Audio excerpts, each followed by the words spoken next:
These space mice could hold the key to humanity's survival beyond Earth, but their story is about to end. In late 2023, NASA launched 40 female mice to the International Space Station for Rodent Research 20, or RR20. It was the final in a series of rodent experiments going back to 2014. The mice spent 42 days in low Earth orbit. When they returned to Earth, the space mice bred with healthy males. Those space-exposed females had noticeable changes in the uterus, a reduced number of healthy eggs, and a reduction in overall fertility. Then, the space mice had grandkids. At first, these space mouse grandkids looked normal, but after closer study, these pups appeared to have increased fat mass and exhibit other behavioral changes.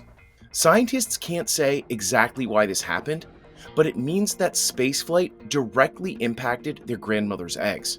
To be clear, this doesn't mean that human astronauts' children are doomed to genetic mutations, but the RR20 mice give us the best long-term data we have on how deep space might affect generations of mammals. This is potentially the biology of the future human, once we eventually go to space and do begin habitating, if those problems are all solved and we can actually do that. Now, budget cuts to NASA mean that the remaining colony could be euthanized as early as January 2026. If we lose these mice now, after all the time and effort and taxpayer investment, we have really effectively lost what is a 10-year head start. Researchers say they need roughly $1 million to keep the RR20 colony alive and the data flowing, and they've launched a crowdfunding campaign to help raise it.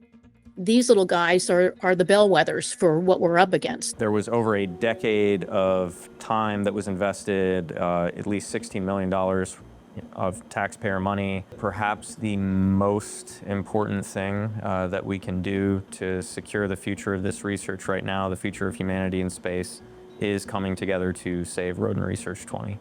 To learn more about why living in space is almost impossible, check out our episode of The Limit on Business Insider's YouTube page.